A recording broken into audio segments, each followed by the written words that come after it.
Autonomia, il giorno che doveva essere il D-Day si conclude con l'ennesimo rinvio e la cancellazione dell'articolo sulla scuola che resta nazionale. Il Premier Conte dice che i governatori non avranno probabilmente tutto ciò che chiedono. L'ira del Presidente del Veneto Luca Zaia dopo l'esito del vertice, pensavo che Conte fosse autorevole, un altro rinvio, basta prese in giro, così non firmerò mai. Ad oggi sono 635 giorni di attesa dell'autonomia dal giorno del referendum e da oggi sugli schermi di tutte le reti di media nord-est apparirà un contatore che terrà aggiornati voi telespettatori su un percorso diventato agonia. Omicidio di Vittorio Veneto dopo una violenta lite, un 57enne colpito prima a bastonate e poi soffocato dalla compagna e dall'amica che viveva con loro, 2 donne arrestate. Sono state proprio loro a chiamare i carabinieri nel cuore della notte in lacrime, secondo il loro racconto si sarebbero difese dal 57enne. Coniugi di Mogliano denunciati, si fingevano medici senza avere alcuna competenza, utilizzavano prescrizioni intestate a un noto chirurgo veneziano, tra i pazienti anche malati oncologici, i quali prescrivevano rimedi naturali senza nessun esito. Spariscono i cani dalla sua proprietà e provocano un incidente dall'autostrada, ma per il padrone gli animali non sono scomparsi, bensì qualcuno li ha rubati, la denuncia di un residente di Carbonera.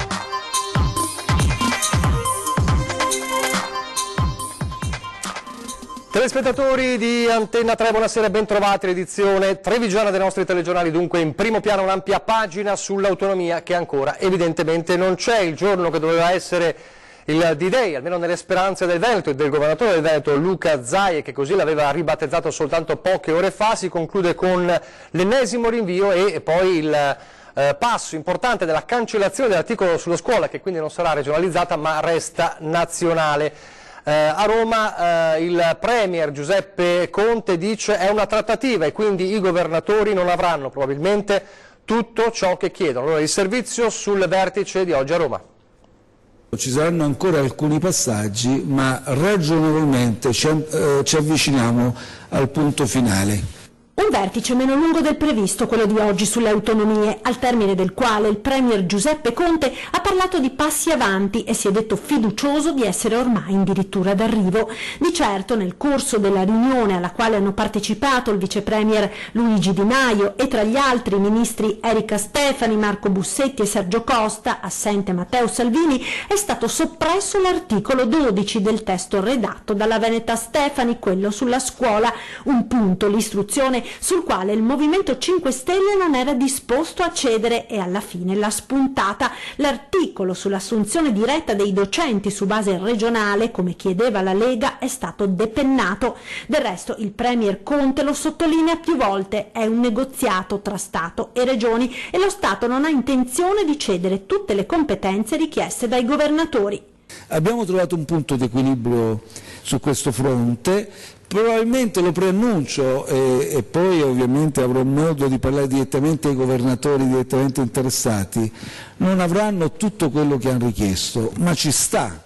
Dobbiamo entrare nell'ottica che è un negoziato tra Stato e Regioni e il negoziato significa reciproche concessioni. Il ministro Stefani affida il suo commento ai social. Su sanità, ambiente e sviluppo economico sono state accolte le richieste delle regioni, una svolta per il territorio, per i cittadini e per le imprese. L'autonomia funziona però se c'è quella finanziaria, non accetteremo nessun compromesso, scrive Stefani. Alla fine, quello che doveva essere il D-Day si conclude con un altro ennesimo rinvio, pare probabilmente alla prossima settimana. E le parole del Premier Giuseppe Conte quando dice fiducioso sull'arrivo finale, al traguardo della trattativa, invece contrastano con le parole del governatore Luca Zaia. Ovviamente l'esito del vertice rimbalza in pochissimo tempo in Veneto, nella Marca trevigiana, dove le parole appunto del Presidente del Veneto, soprattutto sul rinvio ma anche sulla questione scuola, sono dure, molto molto dure. Sentiamole. Politica del gambero, cioè imbarazzante, quantomeno possiamo dire che anche poco rispettosa nei confronti di noi veneti. Noi sono passati 636 giorni e da quando abbiamo fatto il referendum abbiamo fatto tutti i compiti per casa, abbiamo presentato le carte, gli studi, abbiamo presentato una bozza di contratto scritta da autorevoli costituzionalisti. Abbiamo scritto una bozza di contratto scritta da autorevoli costituzionalisti, da accademici, tributaristi, fiscalisti e qui ogni giorno vediamo la politica del gambero, si va più indietro che avanti si apre come un carciofo questa storia dell'autonomia, ogni giorno c'è qualcuno che dice una roba, il giorno dopo dice il contrario. Oggi hanno detto che hanno deciso che non daranno più le competenze sulle scuole e parimenti hanno deciso che rivedranno la norma finanziaria, ma vorrei ricordare ai cittadini che possono decidere tutto quello che vogliono, ma se io non firmo non gli serve a niente tutta sta roba, perché la legge dice che il contratto deve essere firmato dalla regione, dal Presidente della Regione e dal Presidente del Consiglio. Se non è così parlano per niente e io non firmerò mai ste robe perché le prese in giro non mi piacciono. Non firmerò mai queste cose, insomma, parole molto chiare quelle di Zaia, quindi bisognerà vedere cosa accadrà nel prossimo vertice, quello annunciato da Conte per la prossima settimana, l'ennesimo vertice. Lo ricordava anche Zaia nel servizio, parlando dei giorni che sono passati dal referendum. 635 sono i giorni di attesa dell'autonomia. Allora, proprio per ricordare anche a voi telespettatori quanti giorni sono passati e quanti potrebbero ancora passare, lo vedete in sovraimpressione da quando è iniziato il TG, ma da quando sono iniziati il TG del telegiornale del Veneto, un contatore, un counter. Questo è il nostro modo per ribadire, per tenervi aggiornati, ma anche per ribadire un percorso che da subito è stato sempre molto accidentato, ovviamente per ostacoli che arrivavano da lontano. Un'autonomia che fa rima con agonia. È la madre di tutte le riforme, ma il suo percorso è tra i più accidentati mai visti e tarda ad arrivare da troppo tempo. Tanto tempo che forse nessuno se lo ricorda bene. Così da oggi le emittenti del network Media Nord-Est diventano protagoniste di quella pressione che il territorio del Veneto giustamente interpreta con le proprie pretese di efficientamento nella macchina amministrativa. Uno speciale orologio dei giorni passati compare da oggi sugli schermi di Antenna 3, Rete Veneta e Tele Nord-Est, per tenere costantemente aggiornati i propri telespettatori sui passi perduti sinora per i tanti contrasti interni al governo, quel governo che nel proprio contratto aveva promesso l'autonomia per il Veneto. Parte un vero e proprio data lapse che ad oggi riporta come dal 22 ottobre 2017 siano passati 635 tramonti senza albe di novità. 635 giorni conditi di promesse, speranze, liti romane e attacchi. Rischiamo di assuefarci a slittamenti furbeschi, ritardi pietosi e indecisioni sconfortanti. È la politica del rinvio con cui si ritiene di nascondere i grandi problemi, spiega il direttore di Media Nord-Est Luigi Bacialli, per cui un counter è utilissimo a ricordarci quanto tempo è passato dal referendum e quanto rischia l'intero paese per colpa delle clientele dei potentati e dei grandi burocrati dello Stato centrale, i veri nemici dell'autonomia. Un counter che ogni giorno aggiungerà un numero a quello già enorme che separa il quotidiano dal 22 ottobre 2017, una scritta fissa sull'emittente del network per non dimenticare mai l'iter instradato senza che a Roma ci sia mai stata una reale risposta agli oltre 2.328.000 veneti votanti in questa regione. È dunque un contatore che verrà aggiornato ogni giorno con i giorni appunto che si susseguono. Chiudiamo adesso la pagina sull'autonomia, apriamo quella della cronaca con l'omicidio di Vittorio Veneto. Prima bastonato e poi soffocato. Così è morto Paolo Vai, un uomo di 57 anni residente in via Calde Romani a Serravalle di Vittorio Veneto. A chiamare i militari le due donne che erano con lui in casa. Quando gli investigatori sono entrati nell'abitazione lo hanno trovato riverso a terra privo di vita. Nell'appartamento visibilmente scosse chi viveva con lui, una donna di 24 anni e la sua amica di circa 50. I militari le hanno immediatamente interrogate per poi con un'autoambulanza portarli in ospedale per delle ferite in più parti del corpo. È cominciata così l'ultima notte in casa Vai, l'ultimo litigio sfociato in tragedia. L'uomo, secondo una prima ricostruzione dei carabinieri, che aggredisce la compagna e la sua amica, non si conosce ancora se con l'uso di qualche oggetto contundente, e le donne che si difendono. Sta di fatto che alle 2:40 della notte scorsa giunge alla caserma di Vittorio Veneto una telefonata con una voce in lacrime che chiede l'intervento dei militari. Sul posto arrivano gli uomini della scientifica, si cerca di capire cosa sia avvenuto. Accanto alla villetta abitano i parenti di una delle due donne e con lo zio che riusciamo a scambiare qualche parola. Non ho sentito niente, ho visto solo il lampeggiante, l'autoambulanza e basta. Lei è lo zio? Sì. Di una della signora? Sì. Della compagna? Sì. Non si erano mai bisticciati in... Non so, perché io abito di là, primo metro, e dopo gli affari suoi sono suoi. Sono lunghe ore di attesa, il PM che le interroga per ricostruire cosa è avvenuto tra le pareti di casa a Calderomani e alla fine di un'estenuante giornata con il magistrato della Repubblica di Treviso, il dottor Romanelli, che le due donne ammettono di aver ucciso l'uomo. Lo abbiamo fatto, raccontandolo al PM, perché ci aveva aggredite e avevamo paura che ci uccidesse. Al termine dell'interrogatorio, dopo l'ammissione, la compagna di Vai e la sua amica sono state trasferite in carcere con l'accusa di omicidio volontario in concorso. Un uomo di poche parole, così lo descrivono i residenti di via Calla dei Romani. Il sindaco di Vittorio Veneto, Antonio Miatto, racconta al telefono che un'altra sua compagna anni fa aveva chiesto aiuto ai centri sociali del comune.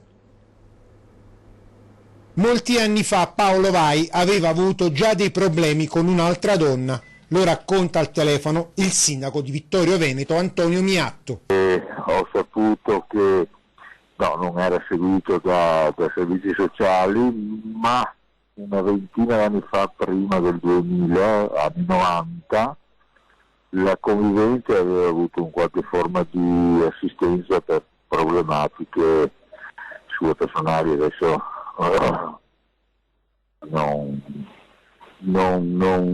lo so specificamente, però aveva avuto dei problemi, è stata seguita. Uomo di poche parole, probabilmente violento, così ce lo descrivono i vicini di casa in via Calderomani. Nella stradina dove abitava non frequentava nessuno, scambiava qualche parola solo con i familiari della sua compagna, ma poi più nulla. Una persona silenziosa che ogni mattina prendeva lo scooter per rientrare soltanto la sera. Molto attivo invece era sui social. Su Facebook aveva pubblicato il suo ultimo post.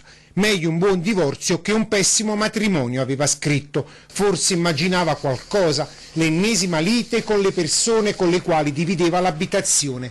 E così sarà stato il preludio alla morte, conclusasi nel modo più tragico. Prima preso a bastonate e poi soffocato. Una comunità sorpresa e scossa.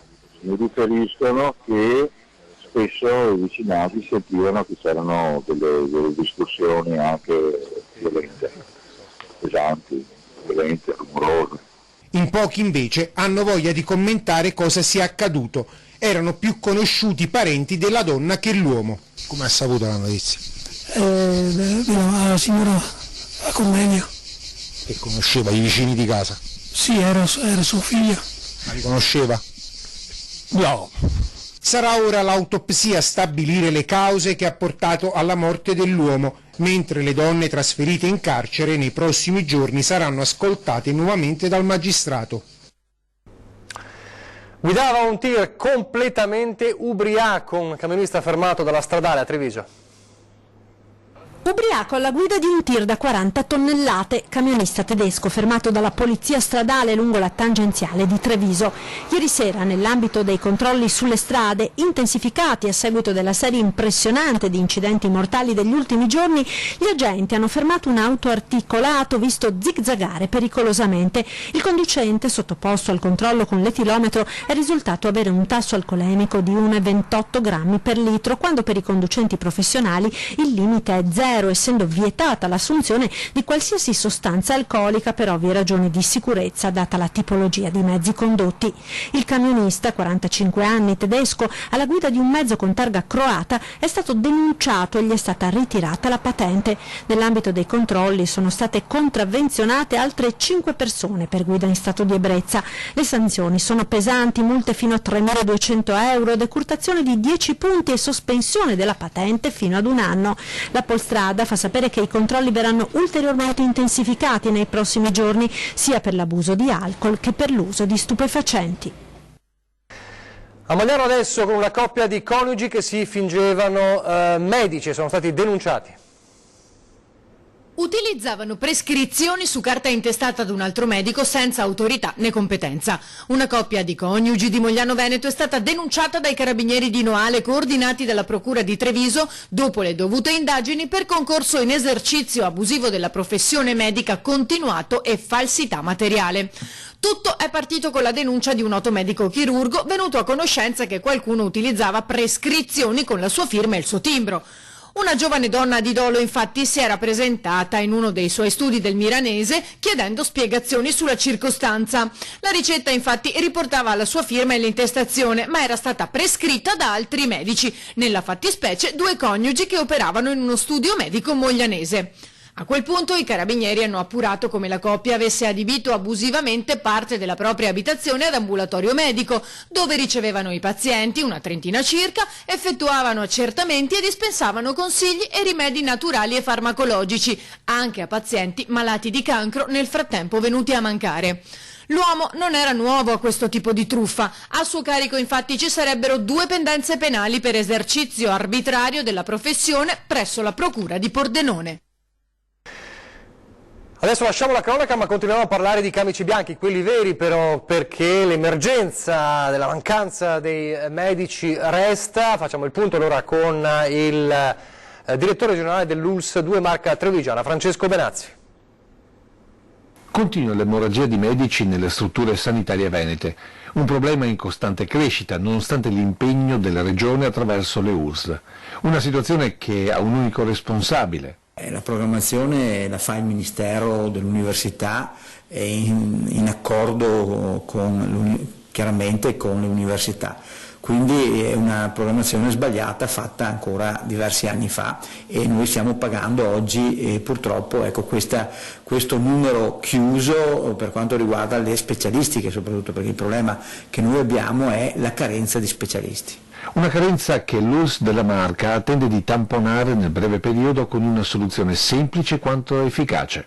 Si dovrebbe autorizzare le ULSS ad assumere laureati con l'esame di Stato che nelle specialità che non avevano una volta bisogno di avere lo specialista subito, quindi a parte radiologia e anestesia, di poter accedere subito al lavoro nel sistema sanitario. Poi c'è la visione a lungo periodo, che in Veneto c'è, ma a quanto pare a Roma manca. Nel lungo periodo bisogna riprogrammare, quindi bisogna aumentare il numero di posti nelle varie specialità, perché questo è l'unico modo per far fronte alle richieste e alle esigenze. Abbiamo nuove tecnologie, abbiamo nuovi bisogni, l'invecchiamento della popolazione, il bisogno di medici di famiglia, eccetera, per cui è chiaro che va rivista la programmazione a livello nazionale. Nel frattempo, nella più tipica mentalità veneta, il quotidiano è fatto di coscienza e professionalità per il proprio ruolo. Io devo sempre ringraziare gli operatori del sistema sanitario regionale, i nostri medici e anche i medici di famiglia, perché stanno stringendo i denti e stanno dando di più di quello che sarebbero obbligati a dare, quindi li ringrazio perché si sono resi conto anche loro della difficoltà del sistema e ci stanno aiutando per fare in modo che questa sofferenza pesi il meno possibile sull'utenza. Pochi istanti di pubblicità e torniamo subito.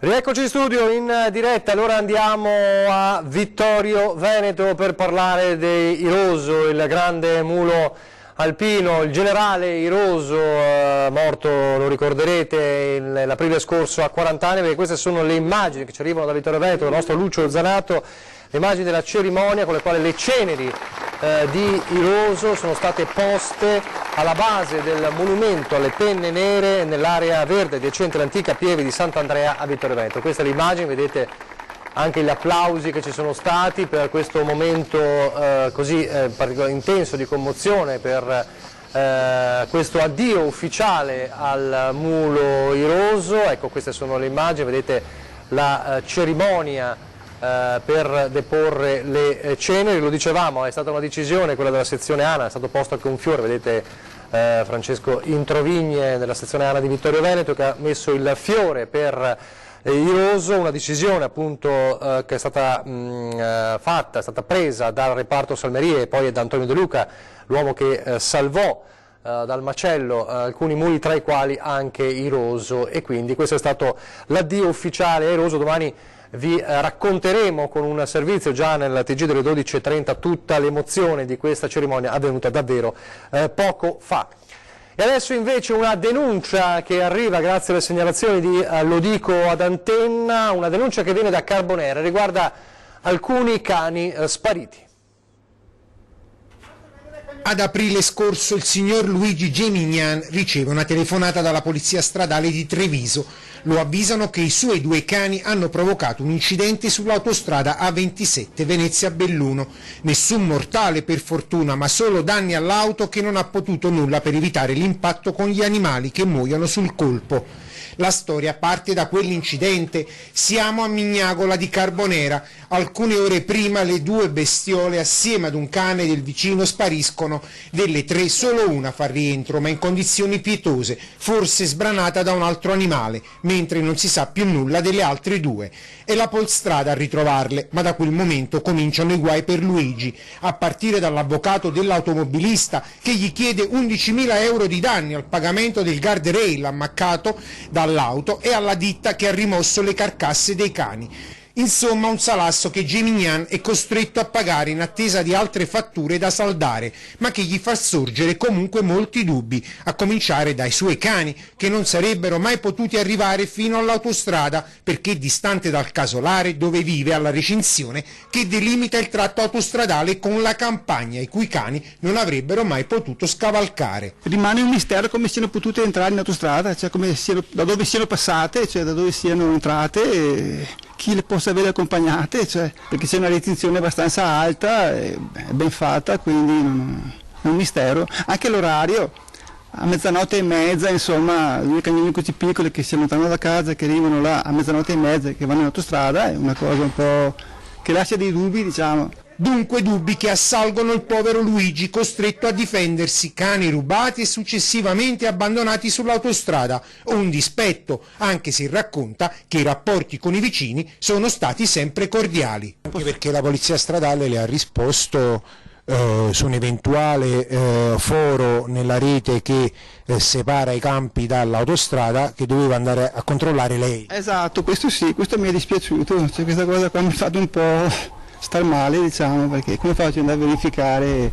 Ci vorrebbe una ditta specializzata che andasse a verificare se ci sono fori. Lo dico all'antenna allora per le vostre segnalazioni, come sempre vi dico velocemente i riferimenti, li vedete in sovraimpressione. Redazione @antena3.it per scrivere una mail, 0422 023 0898 per lasciare un messaggio in segreteria, 351 175 5340 per SMS e WhatsApp. Qual è il tempo per questo weekend? Cosa ci aspetta dal cielo? Ce lo dice il nostro meteorologo, il generale Giancarlo Iannicelli. Sentiamolo. L'anticiclone delle Azzorre si espande su di noi, non così intensamente, però quel tanto che è sufficiente per proteggerci dai sistemi perturbati. Restano scoperte in parte le Alpi, dove scorre qualcosa, quindi un po' di nuvolosità, ma nulla più.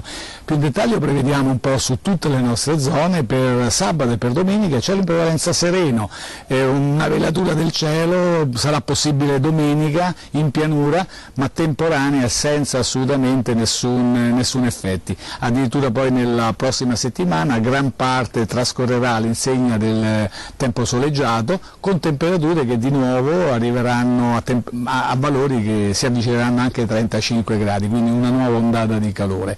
In questo fine settimana però le minime saranno intorno ai 20 gradi, le massime dai 30 ai 32 gradi. I venti sono deboli, quasi inesistenti nelle zone interne, un po' di brezza lungo le coste. Per finire l'Alta Adriatica è previsto quasi calmo, poco mosso. E adesso le notizie, la pagina delle notizie dal Bellunese.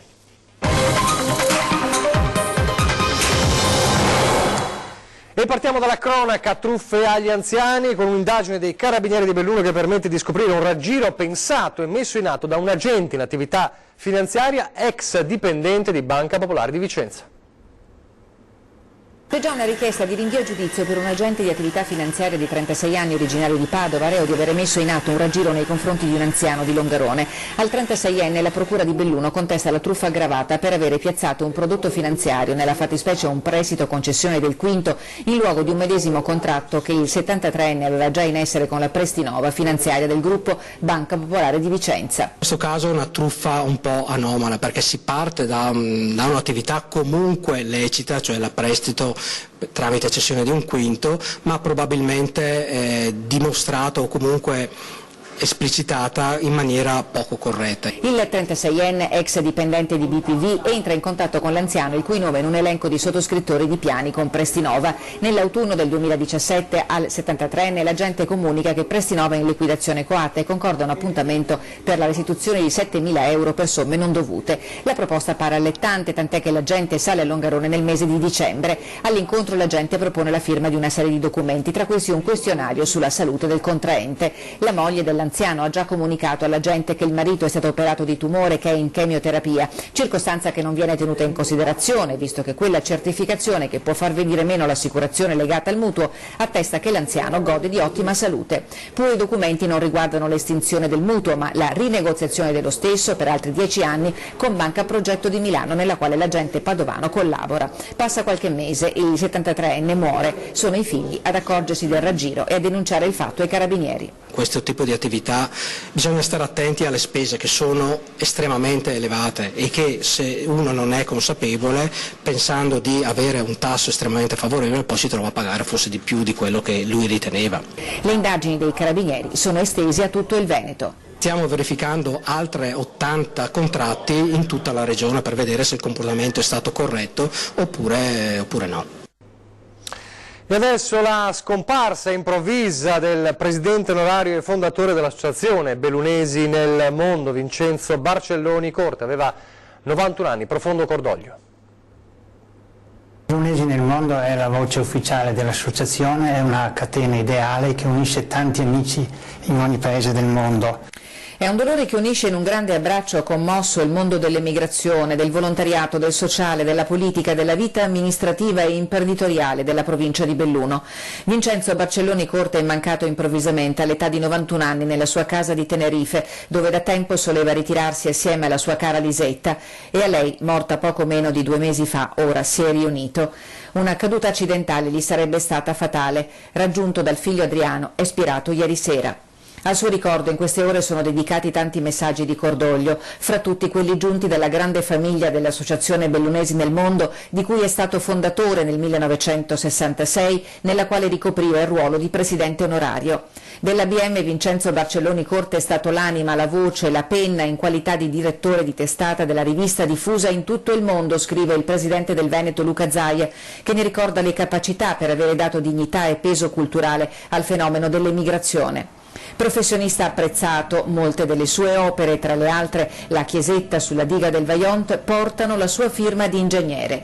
Attivo nella vita amministrativa e politica di Belluno, fu assessore nella giunta Orsini negli anni 70 e in quegli stessi anni presidente dell'ente turistico provinciale. Propugnatore dell'annuale premio per i bellunesi che hanno onorato il territorio in Italia e nel mondo, Vincenzo Barcelloni Corte lascia una grande eredità. Un faro non solo per l'ABM, ma per tutta la provincia di Belluno e la sua comunità, il pensiero del presidente dell'associazione Oscar De Bona.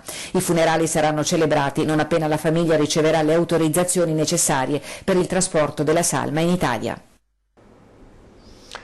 A 20:10 fra pochissimo parleremo dello sbarco sulla Luna, l'allunaggio. Domani sono 50 anni da quel 19 luglio 1969, lo faremo con Luca Nobili, astronomo del planetario di Padova, e con Roberto Ragazzoni, direttore dell'Osservatorio Astronomico di Padova.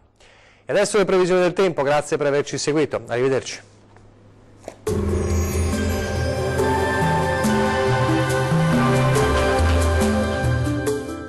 Vacilfrutta, Adriatica, la Valle dei Sapori, Acqua Marina, l'arte del buon gusto. A Vacil di Breda, Treviso. Benvenuti al meteo. Alta pressione in rinforzo, bel tempo dunque e ancora con qualche disturbo però sui settori montuosi. Ecco il dettaglio di sabato 20 luglio. Sul Veneto avremo un ampio soleggiamento dappertutto e cielo sereno, al massimo poco nuvoloso. Umide infiltrazioni atlantiche lambiranno Alpi e Prealpi, dove potremo avere ancora qualche rovescio o temporale tra le ore pomeridiane e quelle serali. Temperature in aumento con minime tra 15 e 22 gradi, valori massimi compresi invece tra 29 e 33 gradi circa. Ci spostiamo ora sul Friuli Venezia Giulia, dove avremo una giornata soleggiata ovunque con cielo sereno o al massimo poco nuvoloso. Qualche addensamento sui rilievi anche con isolati acquazzoni, specie durante le ore pomeridiane. Temperature via via più calde con minime tra 18 e 23 gradi, valori massimi oscillanti invece tra 28 e 32 gradi. Raggiungiamo infine il Trentino Alto Adige, dove sarà soleggiato ovunque, ma anche in questo caso non si escludono dei rovesci a partire dal pomeriggio sulle Alpi di confine. Temperature minime tra 16 e 17 gradi, massime invece comprese tra 32 e 33 gradi circa. Bene, dal meteo di Antenna 3 per ora è tutto. Arrivederci.